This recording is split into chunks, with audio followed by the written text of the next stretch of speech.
Morning, everybody. Welcome to the Strafford MPO Policy Committee meeting. It's Friday, July 15th, 2022, 9:05 a.m. We have people participating both in person and remotely. Okay? So we'll start with introduction. We'll start with Bill Fisher in the room. Bill Fisher, Farmington. Don Hammond, Rochester. Tom Crosby, Madbury. Michael Williams, Coast. Peter Nelson, Newmarket. Larry Brown, Milton. Jim Casper Lee. Mike Babinski, Summersworth. Mark Richardson, Summersworth. Joe Goodrow, Rochester. Dave Landry, Dover. Owen Lentz, Stratford Regional Planning. Jen Sis, Stratford Regional Planning. And online, we've got Steve from Barrington, Greetings. Lori from DOT, Good morning. Ricky from DES, Hello, good morning. and Dawn Jeans. Hello. I'm sorry, good morning, Dawn. And Hello. we have- Hi, and we have staff, we have Megan, Rachel, and Steven, and Tyler. Okay. Sounds good. It's up to you, Jennifer, staff communications. Happy fiscal new year. There you have it. Where's the balloons? Right, we usually have a little celebration, Champagne, right? You get champagne. so everything starts anew. Non-alcoholic champagne. Yeah, we do We don't have to work the sparkling. details out. Yeah. That's pretty much so it. We are cruising along, getting everything set up for the new fiscal year, starting some of the new projects in our work program. Looking forward to a new contract coming from HUD. That's something that's been in the queue that the executive committee has seen every month, just kind of sitting there, waiting for it to make some progress. However, we have earmark funds that will fund not only us, but all 9 regional planning commissions in the state to update our regional plans starting later this year and continuing into next fiscal year. So stay tuned. That's a fun thing.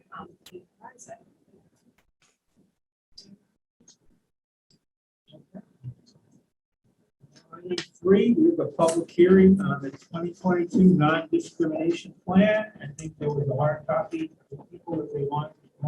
We take a look there.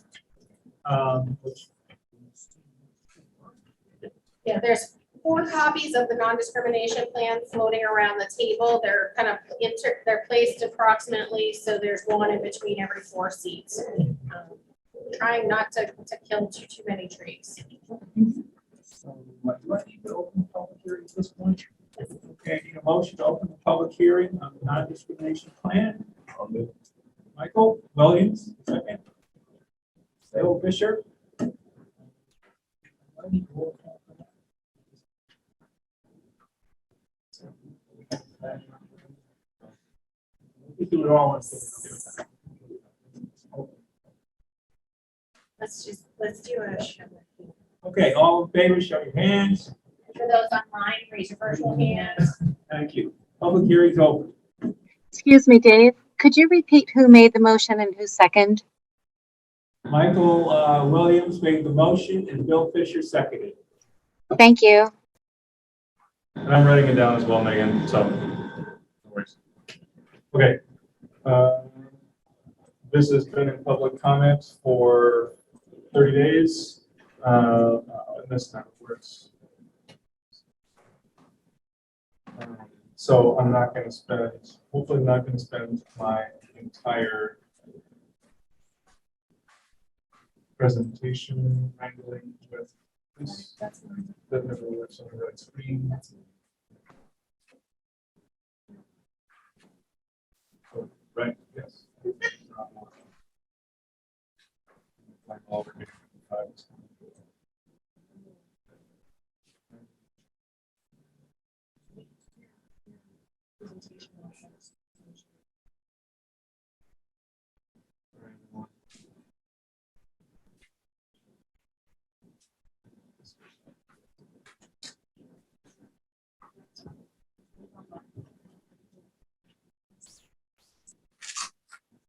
Sorry,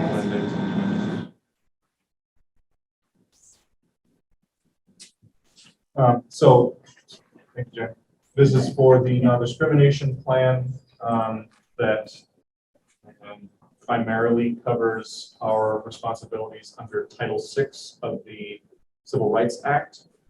As a federally funded agency, we have a duty and a responsibility to ensure that our program is accessible and representative of the diverse population in the region, not just people who have the ability to get to a meeting on a Friday morning,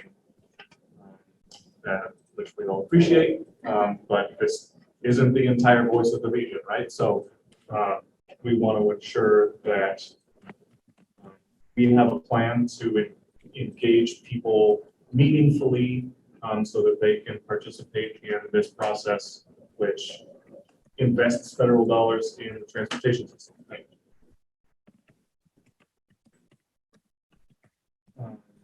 So just a couple of additions. You'll notice in there the maps are from our snazzy new data snapshot. Thanks again to Rachel, Stephen, and Mark, and everyone who helped pull all that data so that it is readily available and makes nice maps that we can slap into our documents.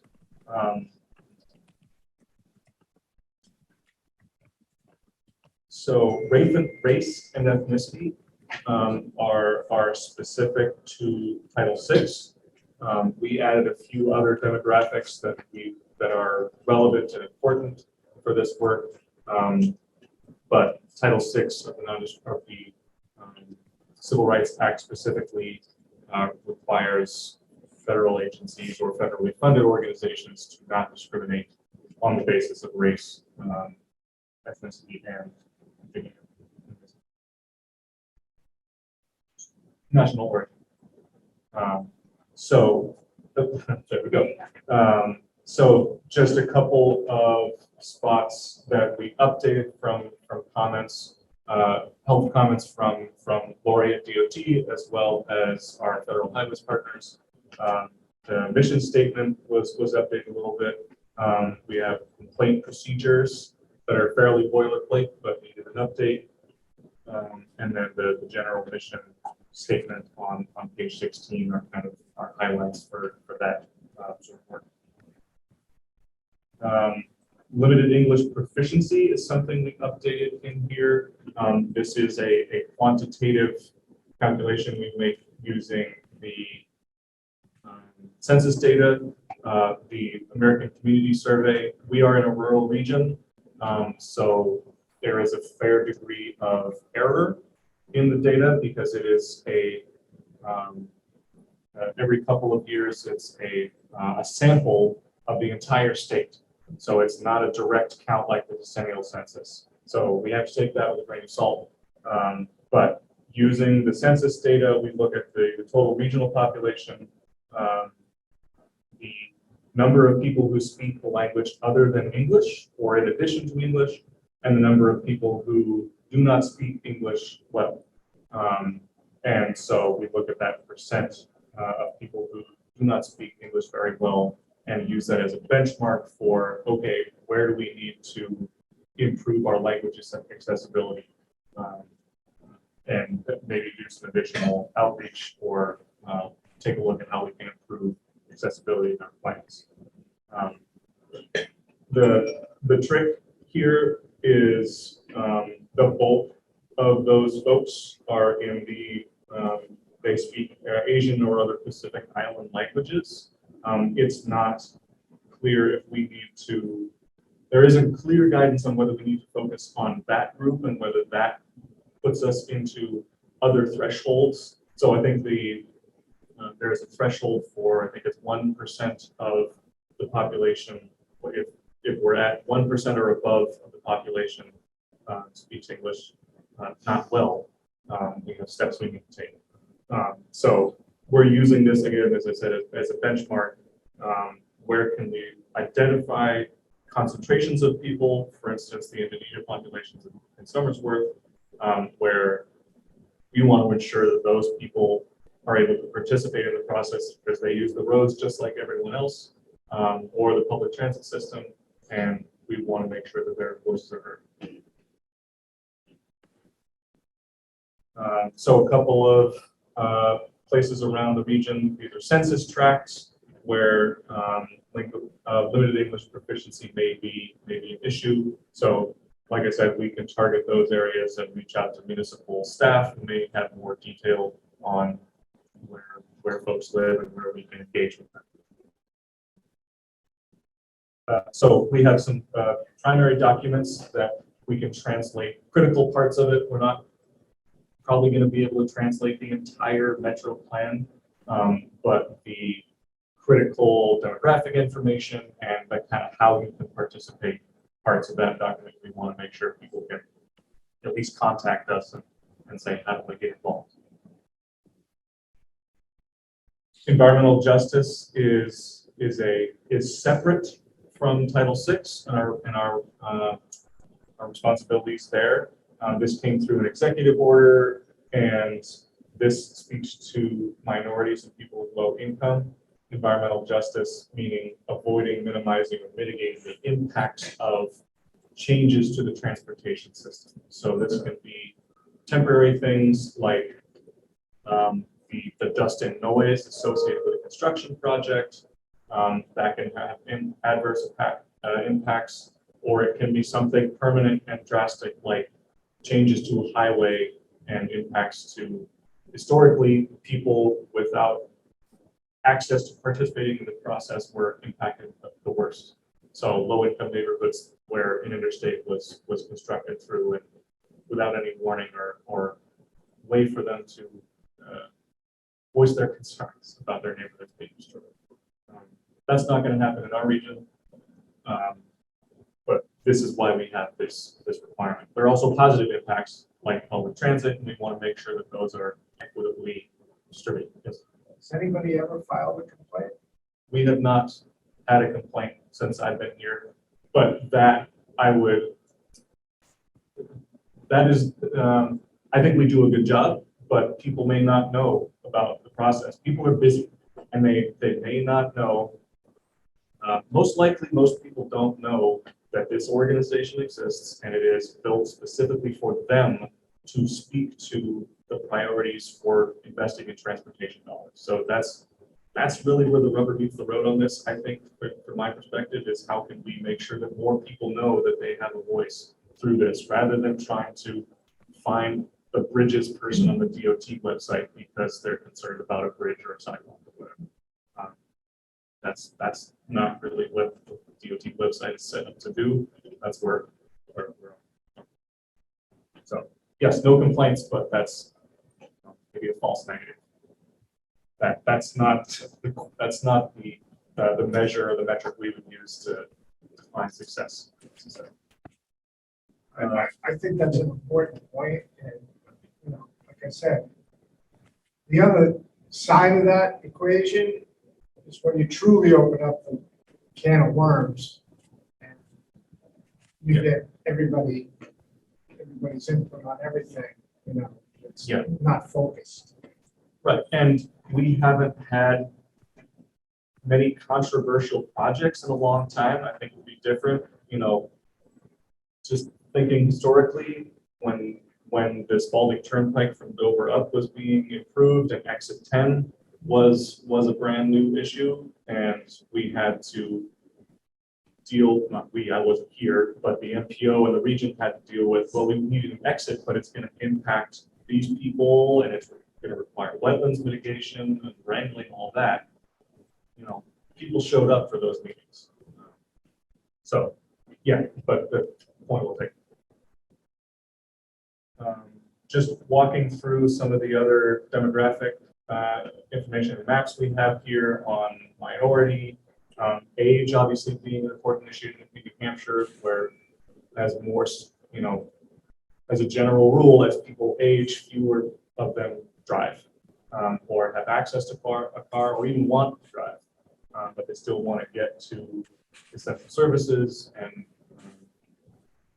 the transportation system just as much. So in the plan, we identified projects that are coming up or in the planning and development process that will have likely impacts or likely benefits. Like I said, we want to make sure that transit or a new road serves as many people as possible, and that we're not programming all projects just in Dover and Rochester or something, but we want to spread those out. And I think that was it. Kind of blitzed through, but this has been out there for a little while, and we update this document. Get one cycle every 3 years at least, but doesn't have to wait 3 years. So it's another living document, and we're focused. Any other questions, suggestions, thoughts? I just have a very quick question. If we were to see well, I'm assuming the other RPCs have a responsibility as well in this topic. Any federally funded? And is there a template everybody follows? So if you were to hold up the others, a couple feet away, they'd all pretty much at least have the topics covered? Yeah, but everyone's going to have the same required topics, maybe in a different order. We all kind of see each other's various plans and templates from time to time and model them after that. There's no like federally mandated template or whatever, but all the MPOs kind of work on each other. There's a requirements checklist. Yes. 10 different elements that have to be in there. Some of the language is fairly templated for things like the certifications, complaints forms, things of that nature. The What? limited, Yeah. the LEP calculations, that was all laid out in the federal regulations. Yeah, there's a process. Yeah, the process is laid out, but then it's going to be unique to each region depending on their populations. Yeah. Okay. The maps and stuff, we had those. There's no defined template for where the maps should look or whatever. Thank you. Do you have any questions? More of a comment. I think recent round of ARPA funds to municipalities and push for infrastructure improvements. There's been I think a link with basically improving the equity in projects. So I think to your point and to what Colin's describing and in the plan, that it's not just serving one community and forgetting another or overlooking another with regard to everything from transportation to water and sewer, drainage, pedestrians. So there's really I think a push. It's building off this title, but I think it's literally in some of the languages in those grants that we're all kind of fussing with and trying to scramble together. Mike? Anybody online have any questions? Steve? Yeah, so as a thought experiment, what if we were to collectively decide that there had to be a new power station, like Newington Station, that does give off some harmful emissions? What would be the fair way of placing it, of locating it? Would it be random? Would it be what's most efficient to the grid? I'm just curious what that would actually be, and I don't have an answer. I mean, I can make a few suggestions. I think we would be involved from the standpoint of it being a regional impact. I don't know what transportation role would play in a nuclear facility like that, but traditionally, those sorts of things have been placed in the backyards of people of color, people with low income, people with low access to the process because they're working 3 jobs or just for various reasons are, whether it was deliberate or not, on the part of the people putting in the station, or the waste, where that nuclear waste goes, or the coal plant, the wrong side of the tracks is an idiom from the poor people live downwind of the coal trains. So all the coal dust went to one side and all the rich people lived on the other. And if you lived on the wrong side of the tracks, you had anything from cancer to all sorts of lung problems. So anyway, that's way off the tracks, so to speak. But that's a really good question, Steve. And I think the most relevant thing to your question coming up is the turnkey landfill, where people keep making trash, we keep buying stuff and needing a place to put it. So where and how that gets expanded is going to affect somebody, and we would. It's going to be where there's no zoning. It's going to, So it's going to affect communities where the least impact is going to be. So that, it's a really difficult question. So when you were showing the data, Colin, about population in terms of, Spain, et cetera, this is going to be 2 or 3 years. There's a 5-year update and a 1 or 2 year update. The reason I asked that is, and I recognize what you said earlier, this is not a census. Right. This is interesting to see how that's changing. Are we having more people in the region that are in these particular groups? Or is it staying kind of constant? Just to see that, not that it has necessarily a major impact, but it will help us understand how significant this may be. Yeah, we do have trend data, and Rachel could probably speak to it best amongst all of us. I missed part of the question, but I heard Colin say that there's 5-year updates, so I'm assuming that it was about the ACS data quality. Joe was just asking about the trends in what The mix of in the mix of in racial makeup and those sorts of demographics, how that's, if we're able to see trends in those sorts of things over time with some degree of certainty. Race and ethnicity, definitely. That's still on the decennial census questionnaire, so we can still track that.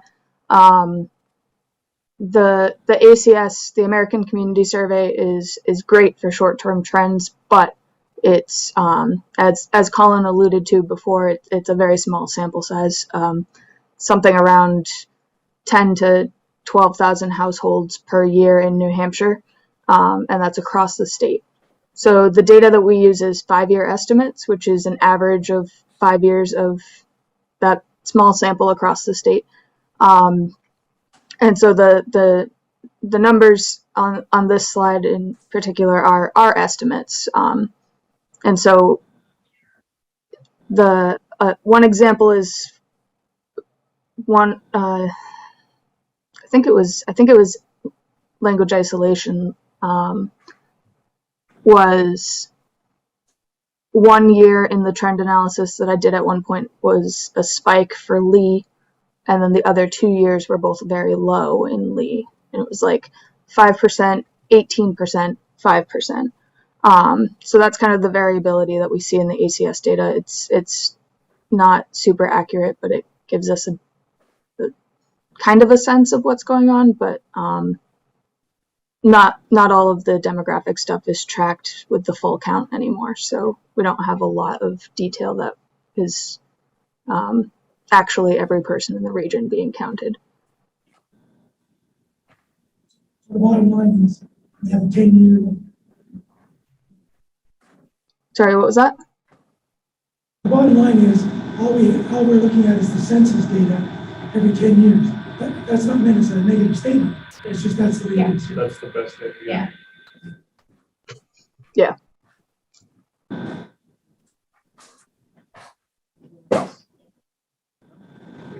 Thank you all.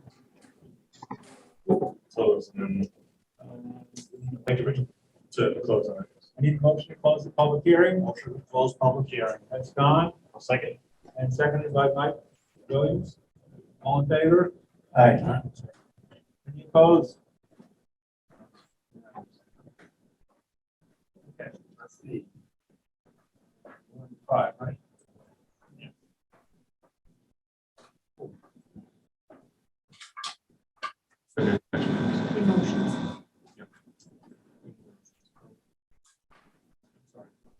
draft minutes.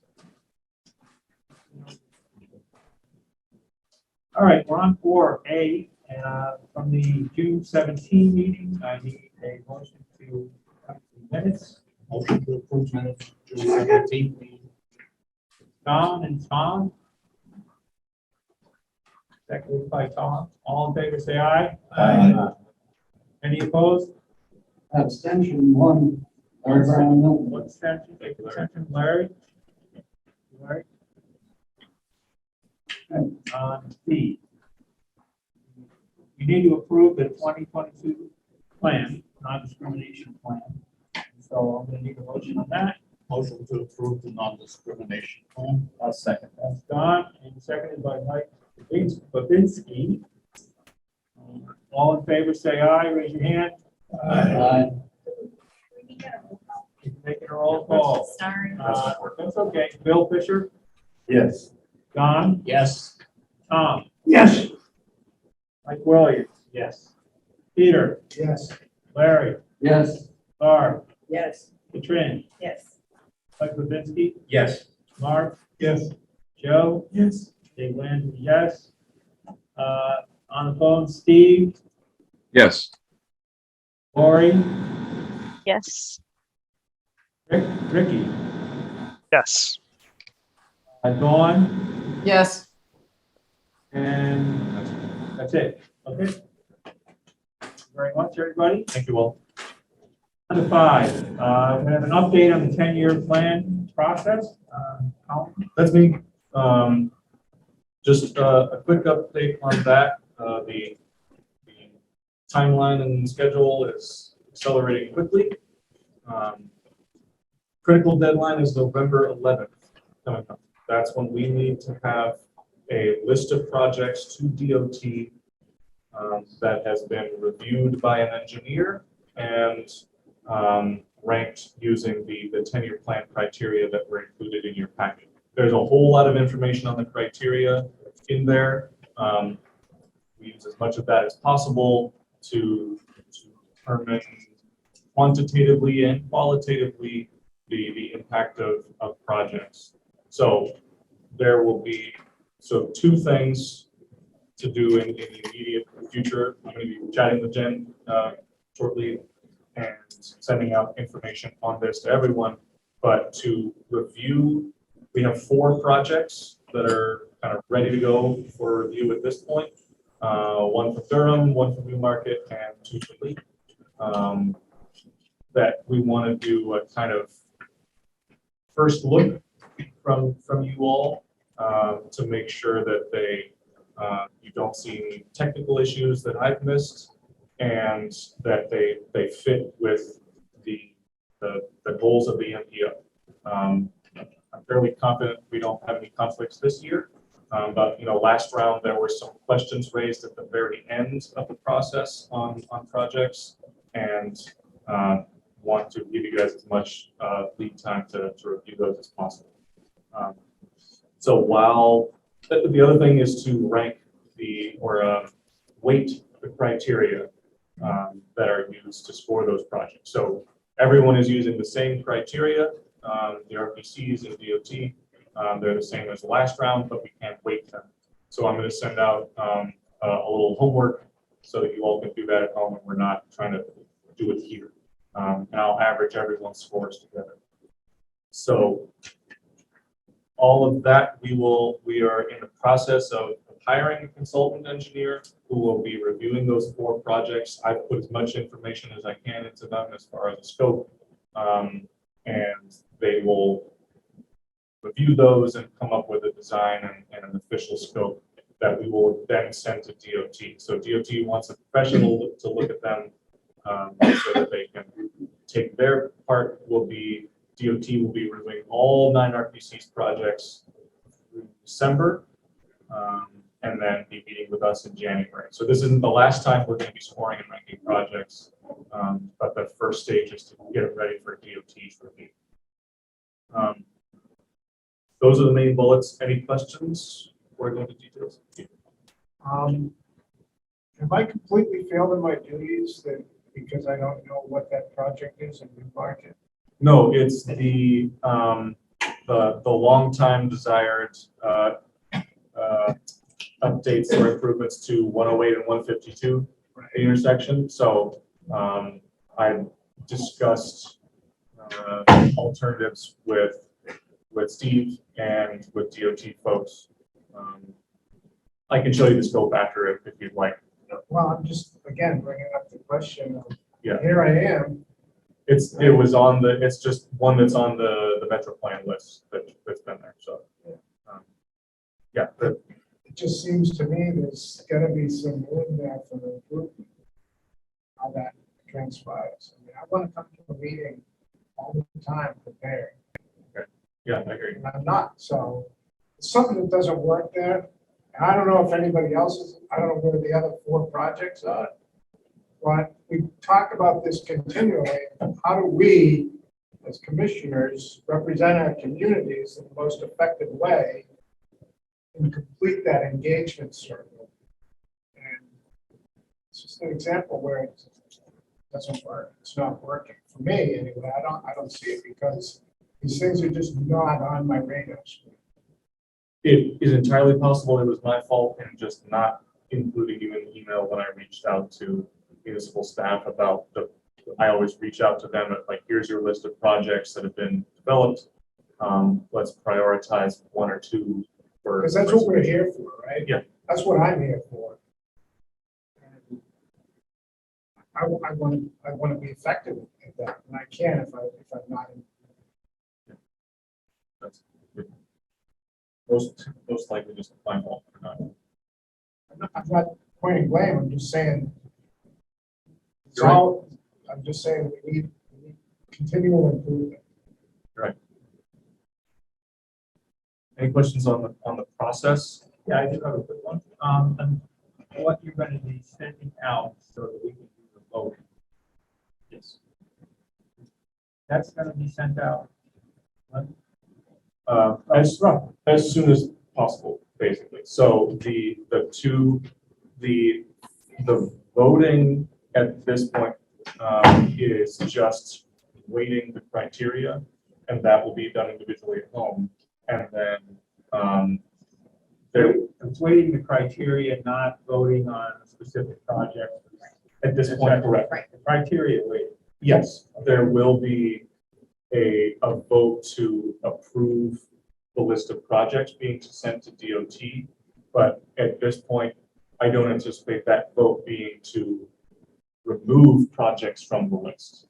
So this first list will be ranked in an order according to the criteria that are being weighted. And after that, when they're sent to DOT and after the engineer review, we will get a better idea of the cost of the projects. My suggestion at this point, I did not include cost information in the little snapshots that I'm going to send you because they're from over a year ago before the economic craziness. They're not from an engineer, i.e. me. And I think at this point, it may be more valuable to focus on the potential impact and value of the projects rather than how much they're going to cost.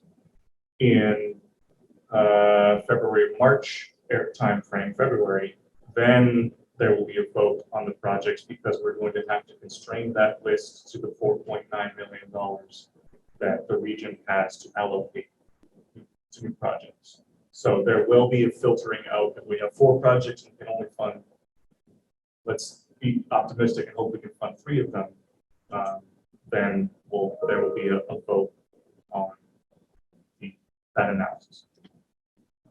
The list itself of projects is going to be evolving between now and November. Yes.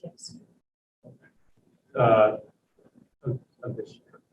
I've spoken to Farmington. They have a number of bridges that are locally owned that are in sore need of repair. And I suggested that they can, they're more than welcome to add one of those projects to the 10-year plan. If there's a bridge that's going to be worked in 10 years, that's the ideal scenario. So possible to add one more bridge or one more project from Farmington. And there will be a last call of projects I'm sending out as well. today. So all this information I want to send out today or first thing next week. I think ultimately what I'm asking, I'm gonna try not to say this in an awkward way, but just to be clear, try to be clear, is I wanted to make sure I understood when the actual voting on projects was taking place, or when the weighted criteria, is set. Yes. Because you can imagine a scenario where you don't have the final list of projects in front of you, but the criteria has been weighted and it's being applied to the project list that's evolving, Yes. and it could get crazy really, really fast. That's a good point, and it's something I did think of that. So here's my suggestion to maybe weight the criteria first without seeing the projects, so that you're not having the projects, just subliminally in the back of your head may affect how you weight the criteria. So I think it would be more valuable to take a look at the criteria objectively, thinking about the Metro Plan goals and that sort of thing. And then I'll send along the snapshots of projects, and to give people a little more time to submit any projects they want to. So there will be a vote to approve the criteria weightings. Like I said, November 11th is our deadline, so all voting by this body has to be done in October at the latest. That's our last MPO meeting before the deadline. So we would need a vote on the criteria weightings, and then vote on the ranked list of projects. Those are the two votes that we'll need. I do have one more question. I promise this will be the last one. There's so many. You get to a certain age, or I'll talk on the first person. For me, over time, the number of things that come out that are electronically, and you have to vote, and you have to do different things, whatever. There's more different ways to vote on stuff, and say when you can make a meeting or when you can't make a meeting, or how you adjust, how you respond. It's just kind of tougher and tougher to actually live in this world. I find it that way. Simply trying to get meeting dates set for a group of people with using these different programs and stuff, I find it challenging. So the way you're doing this, have you decided how you're going to have it for us to weight the criteria? That is evolving thing too. No, I have a pretty solid idea. In the past, we have done it live here, and that got very complicated and was a lengthy process. Last round or 2 rounds, I send out an Excel with it's just sort of plug and play. It's all formulas and hopefully clear enough so you plug in your numbers for the weights, and then it sends it to me, and then I can average everything in one big spreadsheet. So giving you the time to read through all the details from that document that I included in the packet and plug in the numbers in Excel, rather than trying to do it here where it may be influenced by everyone else if there's a discussion. So yeah, kind of doing that. Okay, thank you. It's more logistics. Don't go for it. Okay, Colin, we talked a while ago about the engineers. Mhm. Have you guys made a selection? Or is that public? Yeah, we've already notified Little Mid. Public? We're in the middle of contracting, and it should be HB. Okay, So thank you. working on the contract, and then it has to be reviewed by DOT, and then hopefully get the ball rolling. We had some good responses anyway. That's good. Yeah. Thank Question on funding, and we get 4.9 million. That's kind of a static number. As we all know, that cost of construction is going through the roof. Does the state doing anything to try to increase those numbers? Because 4.9 million 3 years from now is not going to do anything near what it does today. No, you're right. We just had a conversation yesterday morning, the RPC directors, and we met with Bill Watson, who's the head of planning and community development at community assistance at DOT, to talk exactly about that, and how the funding is going to play out for the 10-year plan project solicitation. DOT has not committed yet to a funding model for how it will be. So part of what we talked about is that through the IIJA or VIL, whatever acronym you want to refer to, the infrastructure bill, New Hampshire should see anywhere from 24 to 25% more funding under the transportation bill. So the question is, how does that get applied to our existing programs and structures? And part of that is they take the 4.9 comes from 50 million that has traditionally been kind of carved out and dedicated exclusively to funding priorities that come from each of the 9 regional planning commissions. That 50 million is apportioned based on population and lane miles within each region. That's where our 4.9 million comes. DOT, in taking a rough estimate of what 24 to 25 million would be, said, okay, that's an extra 10 million. One of the other RPC directors replied and said, no, that's actually another 12.5 million. We want our 2.5 million. So we do, yeah.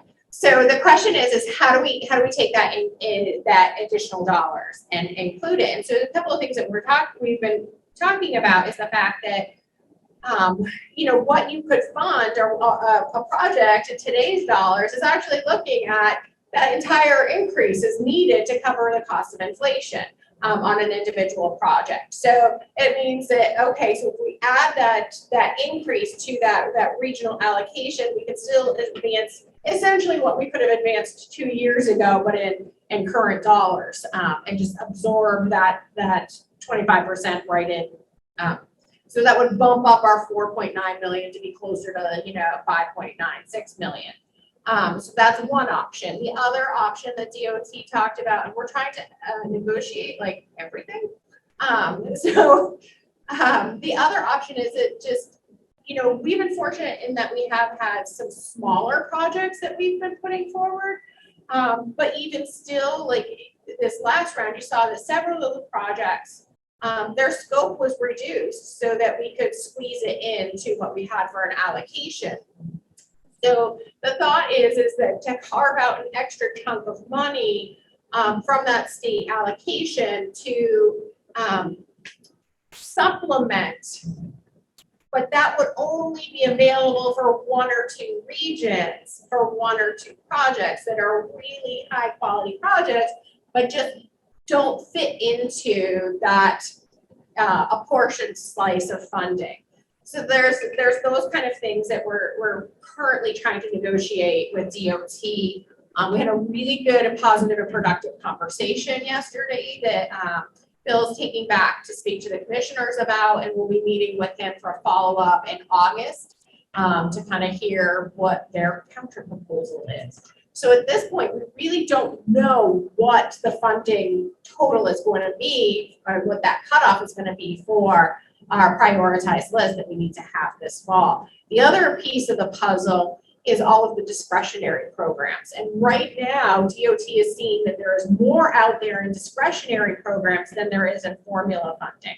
So what they're asking us to do when we go through this 10-year round process, 10-year plan round, is to be agnostic in our funding sources and project types. Typically, we look at and we evaluate projects based on what DOT calls the color of money. They have this presentation that they do where every funding source has its own color. We're typically focused in the 10-year plan process on those surface transportation dollars. Those are the formula funds. They've said, don't do that this time. Consider everything. And the color of money is gray. Because there are so many different opportunities. And so they want to make sure we have a solid pipeline of projects that we go through this solicitation process, so that we'll have some that will, yep, we'll plug these in with that application of formula funds. But then we've got these other ones that are eligible for these discretionary programs, and maybe we can move them faster through these other programs. So trying to kind of be nimble and maximize what we can for funding opportunities for our transportation projects. So yeah, it's kind of a new ballgame.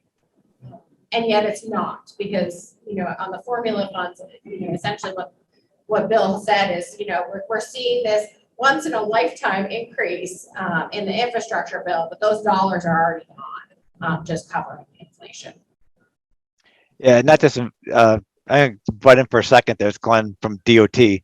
One of the things we're finding too is this money's going out there. We got like a 22% increase in our formula funds, but we're looking at escalation of cost for materials of building construction projects, and we're coming in around between 24 and 30%.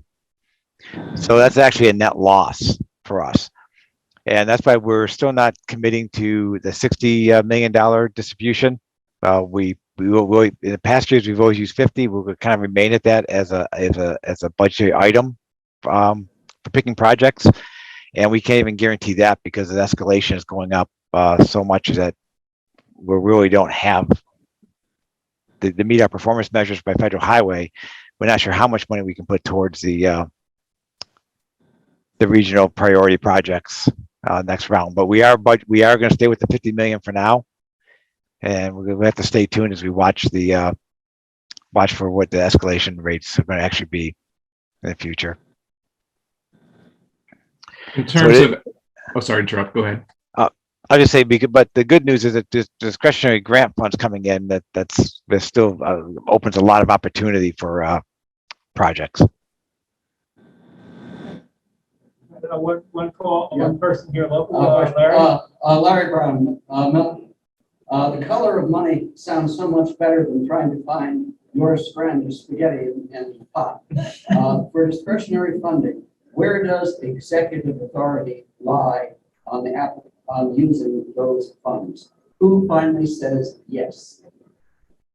It depends on the program. So discretionary program like transportation alternatives is facilitated by Department of Transportation, our state Department of Transportation. So municipalities apply, and we have a part in the ranking process, but that's ultimately decided at the DOT level.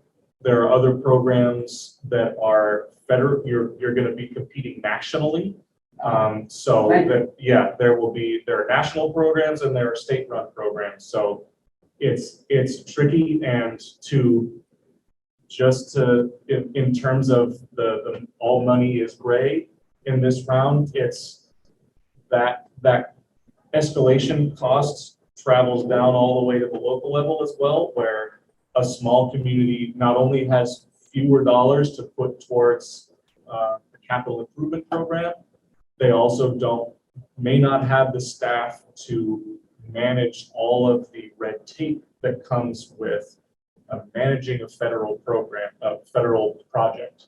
So the local public agency process, is a gigantic manual that if you don't dot all your I's and T's, that can mean delays in your project or other problems. And that, as a prime example, last round before the pandemic, Barrington applied for new sidewalks. They applied to the Transportation Alternatives Program initially, but they said, well, we can get it 100% federally funded through the 10-year plan process, so we'll just wait 10 years. They had to weigh those options, and that's what they went with. So the discretionary programs are great, but they come with different scales in competition, and most discretionary programs outside of the 10-year plan will guarantee a 20% match with some wiggle room depending, but it's not an easy game to play. Steve, I don't want to miss you. Did you have a question before? Well, you made a statement that was more interesting than what I actually wanted to say. So, are you saying that Barrington decided to wait 10 years on its sidewalks? I was not aware of that. If so, they initially thought about applying to the Transportation Alternatives Program, But that has a guaranteed 20% match that my understanding was just not in the books at the time. So when they learned that the sidewalk project could be funded 100% through the 10-year plan process, and that lined up fairly well with development going on, it's now on the books in the 10-year plan that just got approved. That doesn't mean that Barrington is unable to apply to the next round of transportation alternatives program. So if they find they do have 20% match ready to go, that can be an application for transportation alternatives, and that would just get taken out of the 10-year plan at the next round. So some flexibility there. Okay, so what I wanted to say originally on the topic of inflating costs, so what color in the color of money is the funding source of borrowing? Because so there's this gas tax holiday. I'm looking at the White House's press release about it. I guess it's $10 billion. And the way they're phrasing things, with our deficit already down by a historic 1.6 trillion, basically it sounds like they're saying it's going to be borrowed. But then interest rates are going up. So isn't this just increasing total costs? And wouldn't we just be more honest about what we're spending on it by accounting for it? I can't. Don't answer that question. Yeah, that's well above my pay grade. But I mean, you know, if you lower the taxes that go in, gas taxes that go into the general fund, that money has to be, or into the highway trust fund, that money has to be borrowed from somewhere else, or the roads don't get paved. And that's what the federal government has been forced to do for the past 2 decades. As cars have become more fuel efficient and et cetera, what was being paid for through gas taxes has been made up the difference from other funding sources. So that's an answer, but not an answer. Yeah, and Colin, it's more than just the cars get more efficient. Is that they haven't kept up the rate of the gas tax with inflation. Yeah, exactly. Yeah, definitely. Yeah. Any other questions? One small observation. A perennial candidate for state rep, and some of the questions I've been getting were, what is your view on a quote tax quote on electric vehicles to compensate for the loss of gasoline? Yeah, that isn't a question that needs to be answered. And I'm sorry. Yeah. And the rate is too slow. And if you notice on your emissions paperwork, it lists the mileage of your car over the year. So the technology for tracking the mileage driven on the roads of the state of New Hampshire is already there. Yeah, so that is, to use your word, a perennial question that has come up every legislative cycle that I've been here, where it is an equity issue, where if I have an electric car, I am not paying into the funds that support the maintenance of the roads that I drive on.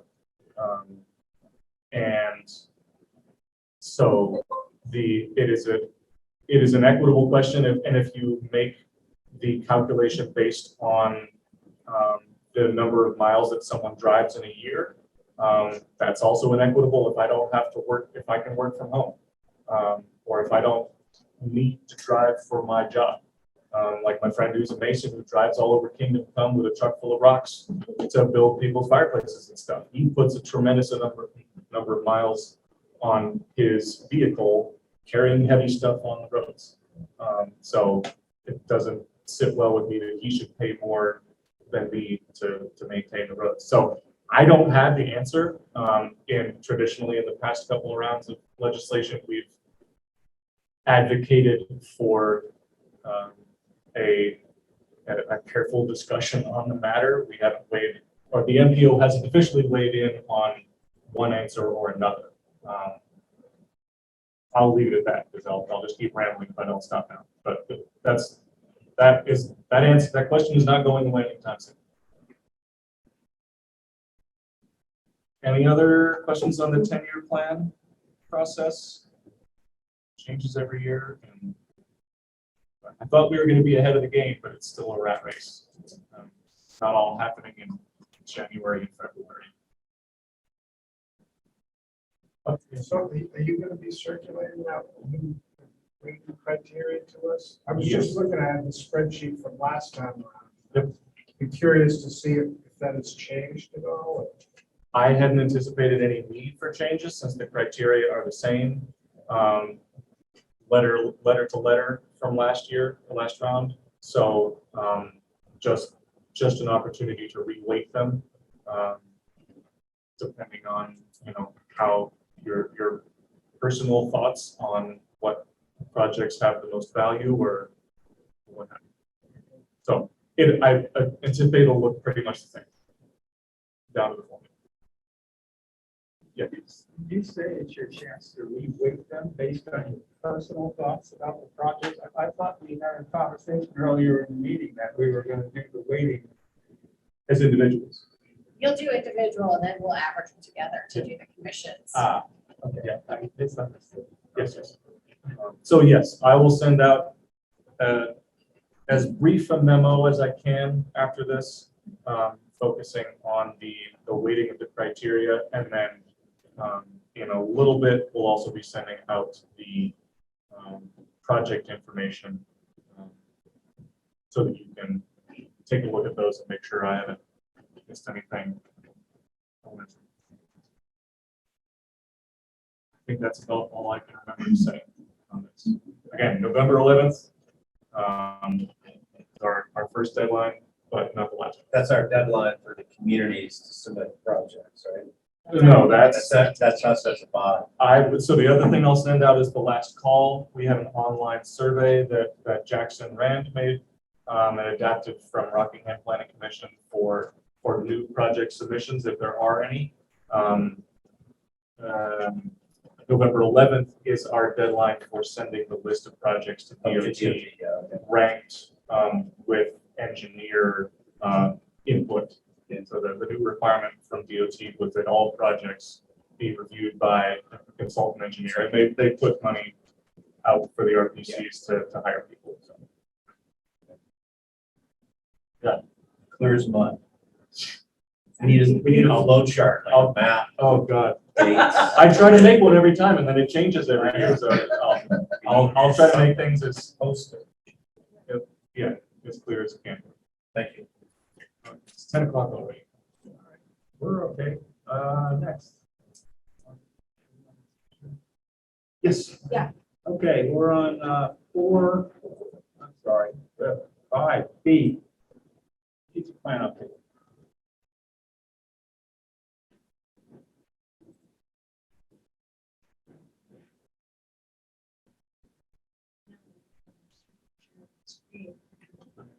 As a test.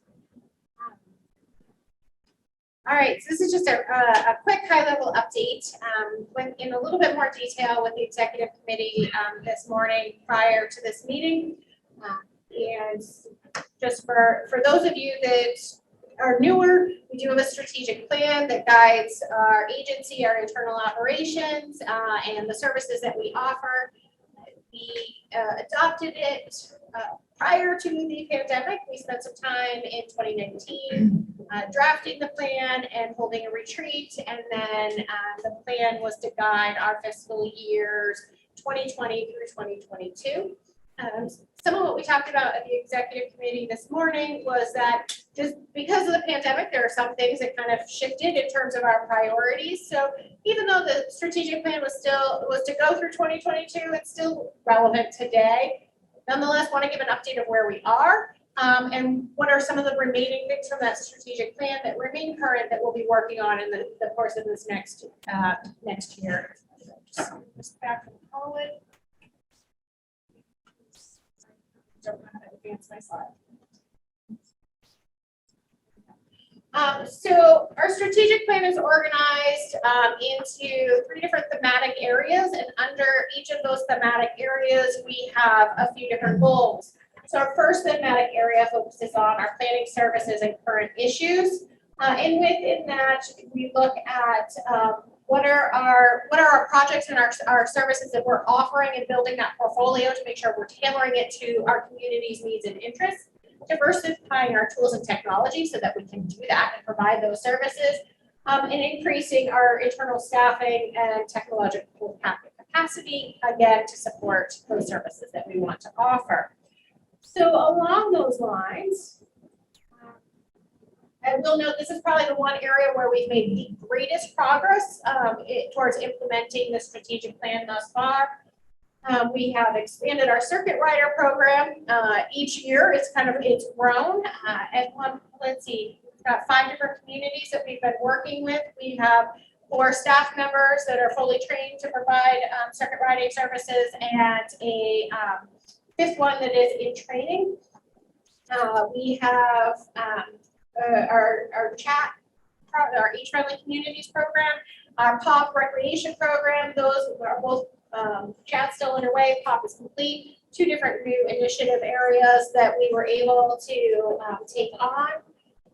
We have had a plethora of new environmental planning projects that we have taken on and had expanded our staff to correspond. I did not. Oops. I did. Those things don't, that's just for the TV. Okay. Sorry, I did not update this one bullet, but we've actually replaced all of our computer hardware and software in the office. We have adopted a new long-range transportation plan, comprehensive economic development strategy, and data snapshots. We have secured funding for our regional housing needs assessment, which is well underway at this point, and we should have an update in the near future on progress there. We have funding coming up to update the regional plan that is on the horizon. Let's see what that completed hardware. Computer hardware. Good job updating the PowerPoint. We do have a few things still on the horizon. Shana and Jackson have been working to expand our planning, visualization, and design services, and so that's something that we'll be working on a bit more in this next year, as well as marketing those services. It's definitely something that we have that folks are not necessarily as familiar with. And another thing that's been a perennial topic here is our IT plan. We currently are nearly complete with a cybersecurity audit and IT assessment, and those will formulate our IT plan and RFP for IT services that will be coming out hopefully in the next few months. Our second thematic area is relationships, marketing, and communication. Under there, we have 4 different goals to strengthen and enhance marketing and communications. You can see this kind of ties back to the prior item. Share our work products and expertise with regional stakeholders. You know, we do a good job. We need to toot our horns on occasion. Quantify and communicate the value of being a member of the Planning Commission, and improve our communication strategies. So along these lines, we have completely redone our online GIS platforms. Jackson is continually adding to that and working to grow what we do have available online. Additionally, we were able to launch our new website last year.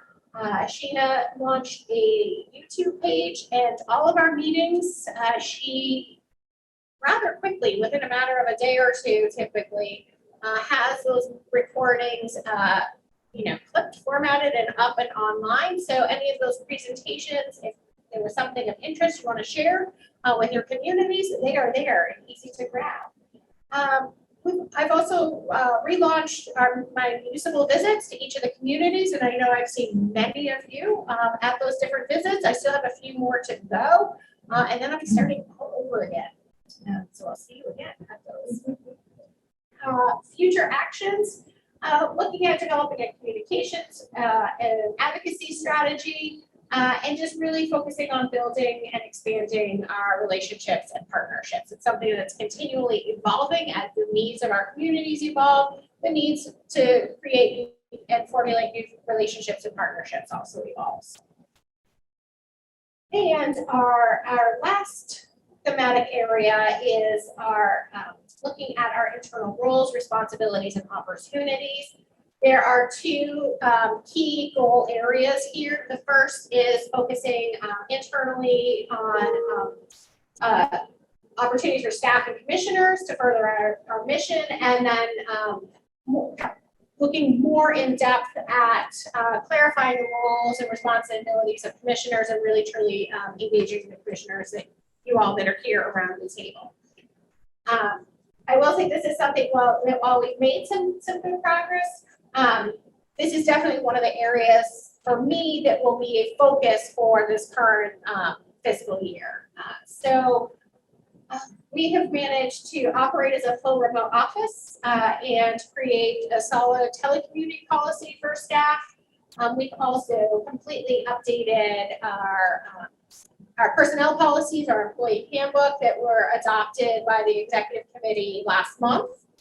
Similar with our safety and wellness plan that was also updated and adopted last month. One of the things we talk about is strengthening that pipeline and reaching out to UNH to build that career pathway. We have a few interns that we have hired as permanent staff as part of that pipeline of growth.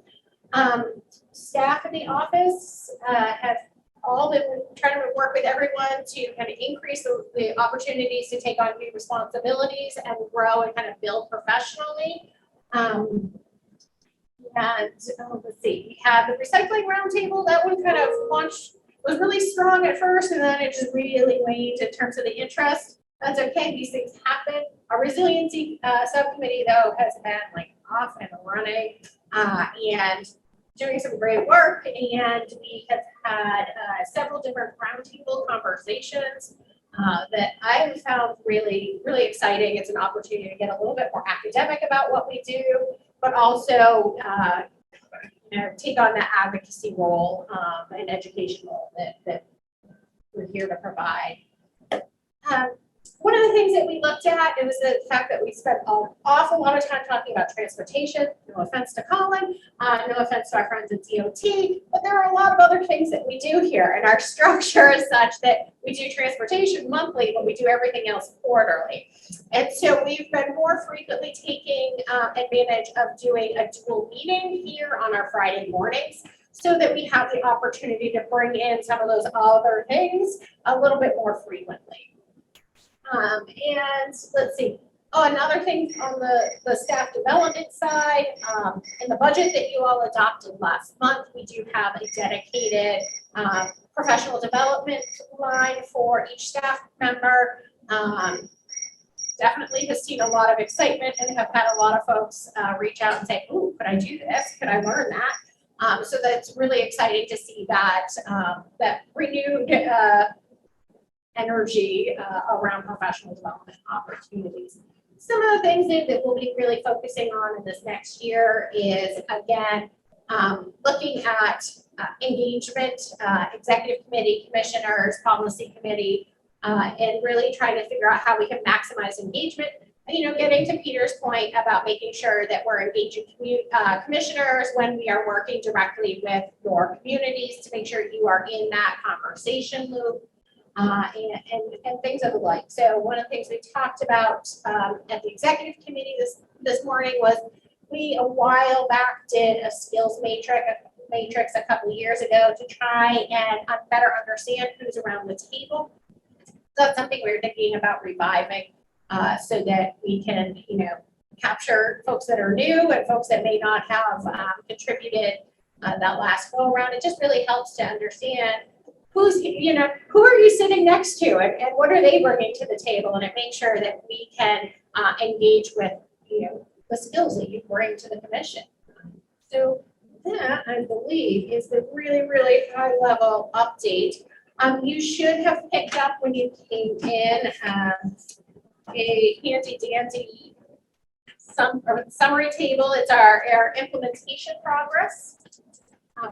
That is available for those that are participating online. We will make sure to include this in Colin's follow-up email later today. Excuse me, Jen. it sounds like you have an IT plan document created or about to be created. If so, I would be happy to comment on it if you would provide it to me. We do not. So we We have a folder of outlines and thoughts, but that's. So this is, for everyone, for Steve, this is something that we keep saying, we're gonna do an IT plan. But when we first started, we said, we're gonna do an IT plan.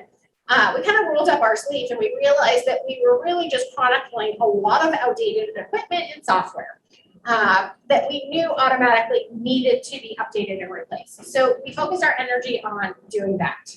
And then saying, okay, now that we're in a good place, now let's do the IT plan. But then as we started to do that, we realized, oh my gosh, there's so much that we don't know and we don't know how to prioritize. So we currently have a consultant that is working with us to do a cybersecurity audit and an IT assessment. And those, as part of their end products, we should have them hopefully later this month. The end products will have some prioritized recommendations for improvements that we should be making. And then we will have an IT plan and we will start moving forward with an RFP to execute some of those items. Hire someone to do IT services. Cool. I look forward to it. Okay.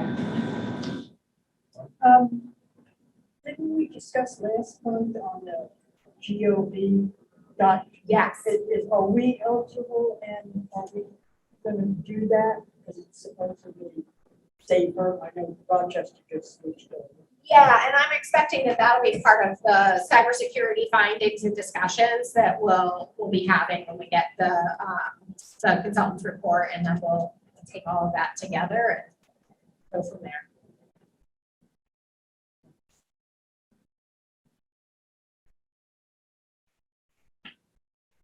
Okay. Anything else? Yeah, all set. We're on to number 7. Okay. Anybody want to comment about what's going on in your communities? Sorry. I'm still on 6%. Okay, I kind of thought that was that. I think it's kind of urgent too. We can put it together. Go ahead. No, I wanted to comment, Jamie mentioned it, on the Resilience Roundtable. We had our session on June the 20th. It was on food resiliency. It's well attended. We had some very good folks speaking. There's somebody from a higher perspective, somebody from a more local perspective. And we're looking to have 2 more sessions in the fall. Those are being discussed now in terms of what we're going to be including there. One of them will be a follow-on resilience. We'll be getting lots of information about these. But just wanted to let you know that, and Jamie mentioned, the sessions have been very well attended. They've been very interactive. I think people have gotten quite a bit of good information out of it. I think what we're going to start doing in the future is we're going to start being focused more and more on what can people in the local communities do, how can they contribute to some of these areas. So I encourage everyone, as we send out the information about these, to please get them up to as many people as you can within your particular area. Everyone's welcome. And Dave, I mean, you attended the last session. Do you have any thoughts on how that went? I think it went very, very well. We had representative from Southeast Land Trust, South. We had someone from UNH, and I forget the other, the third person, what organization they were from. But it was, they were both, and they were, this was focused on food and really farming specifically. We got into it in great detail, and I think the best way to explain it is to say that it was recorded. It was a very well done recording. It's on the SRPC site. It's well worth your time to sit down and just listen to it, because I think both the discussion, these 3 people were quite conversant, and I think their slide, I call it slide deck, whatever you want to call it, was captured very nicely. And how do we get to that? We have these all captured in the YouTube bucket somewhere, but maybe you can show us where those are. Yes, let me, for the folks, the benefit of folks online. My reason of saying that isn't to dodge Joe's question, it's more that one of the challenges is SRPC, and I'm sure a lot of organizations do a fantastic job pulling people together, planning things out, these wonderful presentations, they get recorded. But how does it get beyond the people that were watching it? And what's the best way to accomplish that? Especially when you have a 3-part project.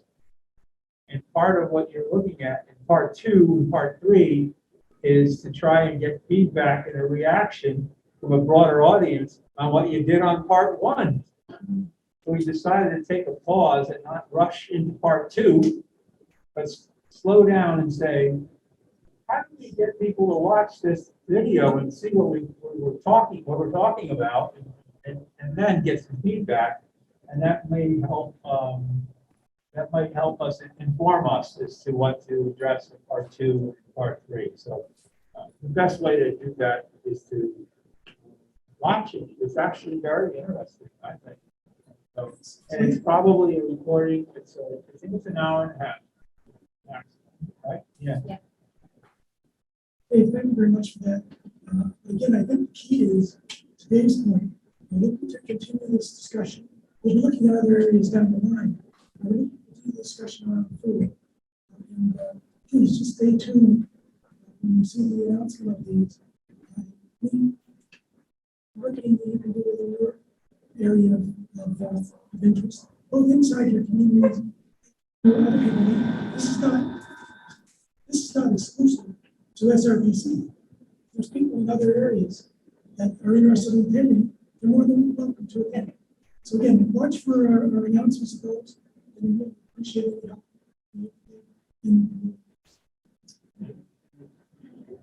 I don't think there's that many subjects that are talked about so little that are so important when it comes to food. And we've all experienced from the pandemic of how quickly stuff can empty out the store and how long it can take to show up again. And looking at how New Hampshire stacks up across the United States as to what percentage of our food comes locally. By locally, it basically means from New Hampshire.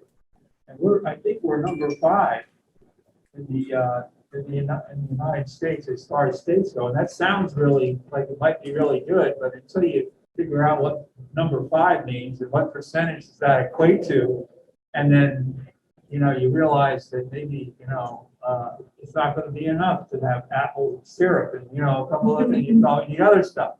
And I'm exaggerating, but anyway, squash, So it's fascinating to learn and to realize how fragile, really fragile things are. Well, that is very interesting to watch. So just for everyone, if you'd like to find our YouTube channel, there's multiple ways. I do believe there is right at the bottom of our homepage, I think this is at the bottom of all of our web pages. There's a link directly to YouTube that'll take you to our channel. You can also get there under Engage. Go to social media.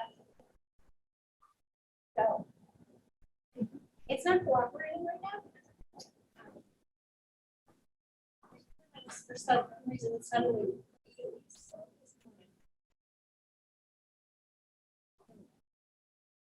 And so you'll see on the social media page, we have all of our feeds, Facebook, Instagram, Twitter, and YouTube. You can also just filter by one of those and it'll give you all of them right there. And you can see, let's see, there's our annual meeting. If you missed the annual meeting presentation, that is up already. The food systems presentation that we were just talking about, that is right here as well.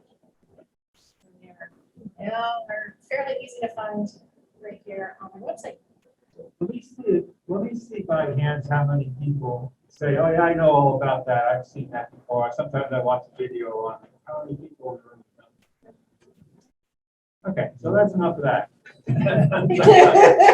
That's part of the communication thing, because there's some really cool stuff there.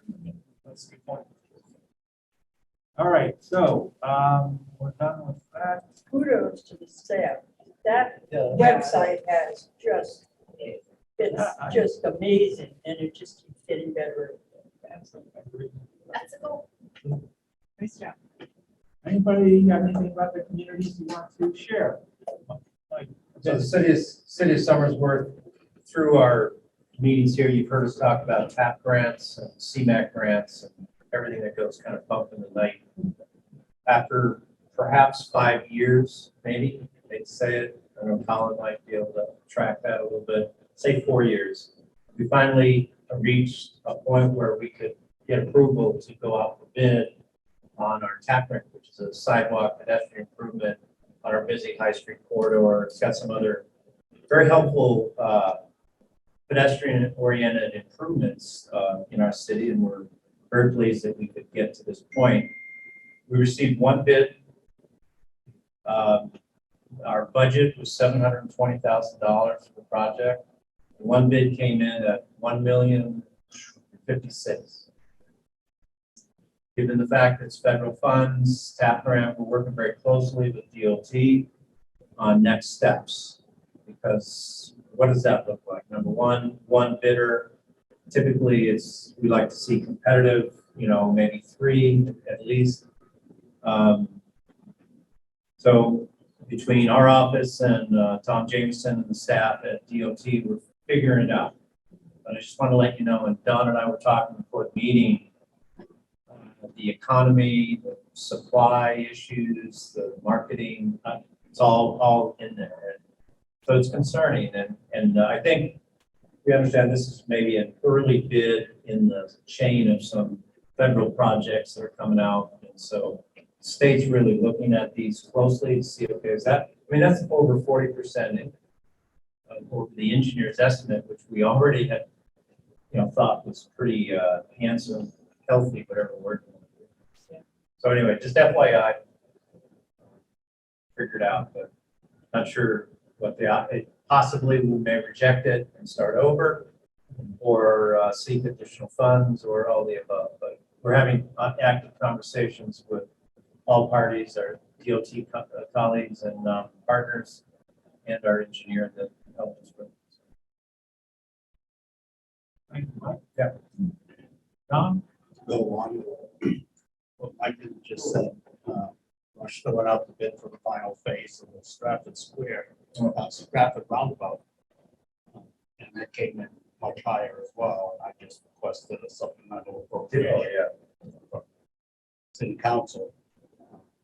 So we finished that because the underground utilities work is coming to a close. They've got all the infrastructure and the utilities underground. Started the actual roundabout construction finally, but that came in quite a bit higher. I'm not sure the exact number, but it was quite a bit higher.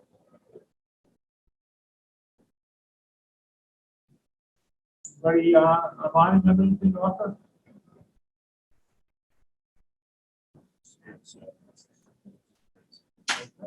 We're all just sad. Okay. Sorry. Did I surely? No citizens forum, but there's nobody but us. Motion to adjourn. So moved. All in favor? Aye. Thank you, everyone. Thank you.